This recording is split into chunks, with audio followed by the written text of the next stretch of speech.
Welcome வினியாரி designs. இப்போ வரைக்கும் நீங்கள் போட்டது வந்து செயின் ஸ்டிச்சஸ் போட்டு எப்படின்னு ப்ராக்டிஸ் பண்ணியிருப்பீங்க. இப்போது அடுத்த செயின் ஸ்டிச்சில் முக்கியமான கிளாஸ் பார்த்திங்கன்னா அதோட ஷேப்பு. நீங்கள் செயின் ஸ்டிச் போடுறதில் முக்கியமான விஷயமே அதோட ஷேப்பு தான். ஷேப் கொடுத்து தான் நீங்கள் ஒவ்வொரு டிசைன்ஸும் போட வேண்டியிருக்கும். இப்போ இந்த டிசைனில் நீங்கள் ஃபஸ்ட்டு நான் ஜரி த்ரெட் எடுத்திருக்கேன், சில்வர் கலர். இது ஷேப் கொண்டு வர்றதுக்கு நீங்கள் அந்த ஸ்டிச்சஸை சின்ன சின்ன ஸ்டிச்சஸ் போட்டிங்க அப்படின்னா தான் அதோட ஷேப்க்கு வரும். நீங்கள் பெரிய பெரிய ஸ்டிச்சஸ் போடுறீங்க அப்படின்னா அதோட ஷேப் கிடைக்காது. நீங்கள் எந்த ஸ்டிச் ஸ்டார்ட் பண்ணாலும் பேக் ஸ்டிச் சின்னதாக போட்டு எடுத்துக்கோங்க. அப்படி தான் அது முடிச்சு உங்களுக்கு விழும். அப்படி போட்டு ஸ்டிச் எடுத்துப்பீங்க. இப்போ ஒவ்வொரு செயின் ஸ்டிச்சஸாக நீங்கள் போகலாம். இது மாதிரி ஸ்ட்ரெயிட்டாக வரும்போது நீங்கள் கொஞ்சம் பெரிய செயின் போட்டிங்க அப்படின்னா ஒன்றும் தெரியாது. ஒவ்வொரு செயினும் போடலாம். செயின் போட்டு ப்ராக்டிஸ் பண்ணணும். டெய்லி 2 hours ஒர்க் பண்ணிவிட்டு நீங்கள் அடுத்த ஷேப் போடுறீங்க செகண்ட் கிளாஸ் அப்படிங்கும்போது ஒவ்வொரு செயின் ஸ்டிச்சஸ் போடணும்.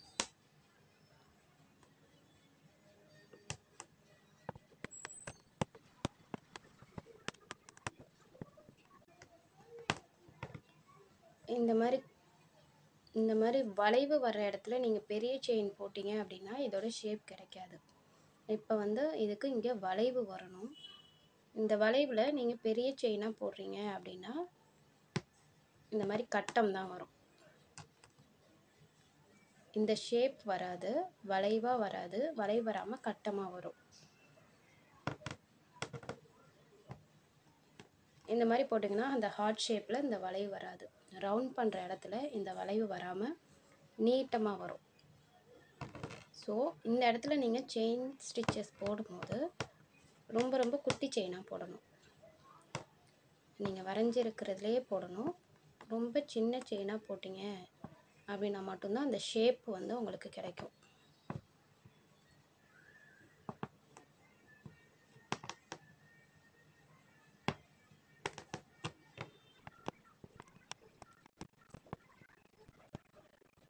கார்னர் வந்துட்டேன். இந்த கார்னர் வந்து நீங்கள் இந்த கார்னருக்கு இங்கே வரைக்கும் இருக்க ஸ்டிச் நீங்கள் இந்த கார்னருக்கு ஸ்டிச் முடிக்க போகிறோம். அதாவது இந்த ஹார்ட் ஷேப்க்கு இந்த முக்குக்கு கொண்டு வந்துட்டோம். இந்த முக்குக்கு கொண்டு வந்ததுக்கு அப்புறமா இங்கே செயின் போடணும். இந்த பக்கம் டர்ன் பண்ணி நீங்கள் செயின் போடுவீங்க. இங்கே செயின் போடும் போது என்ன ஆகும் அப்படின்னா இந்த செயின் வந்து விலகும். இந்த செயின் விலகுனுச்சு அப்படின்னா இந்த செயின் போட்டிங்க அப்படின்னா உங்களுக்கு இந்த ஹார்ட் ஷேப் கிடைக்காது. இந்த கார்னரை ஷேப் பண்ணுறதுக்காக போடுறது தான் உங்களுக்கு எண்டு போடுவாங்க. இப்போ இங்கே போடணும் அப்படின்னா இங்கே ஒரு ஸ்மால் ஸ்டிச் போட்டாகணும். இந்த செயினை லாக் பண்ணுறதுக்கு இங்கே ஒரு செயின் போடணும். அப்படி போடாமல் போட்டால் இந்த ஹார்ட் ஷேப் இங்கே கிடைக்காது. இந்த செயினை மேலே ஏறி வரும். பிடிக்கிறதுக்கு இங்கே வந்து ஒரு லாக் இல்லை. ஸோ இந்த செயின் மேலே ஏறி வந்துச்சுன்னா இந்த ஷேப் அப்படியே மாறும். ஸோ இந்த செயினை பிடிக்கிறதுக்கு இங்கே நீங்கள் எப்படி சின்ன செயின் போடுறீங்களோ அதே செயின் போட்டு அதை விட குட்டியாக ஒரு செயின் போடும். இந்த செயின் இங்கே போட்டிங்க அப்படின்னா இந்த செயின் லாக் பண்ணும். இதுதான் லாக் செயின் அப்படின்னு சொல்லுவாங்க. நெக்ஸ்ட் இங்கே போட்டிங்க அப்படின்னா இந்த கார்னர் இங்கே நிற்கும்.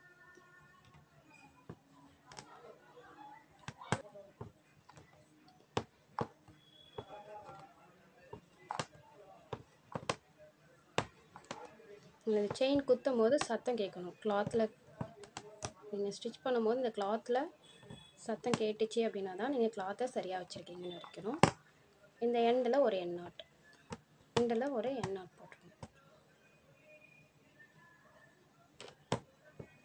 ஸோ வளைவு வர இடத்துல சின்ன சின்ன லாக் செயின் போடணும்.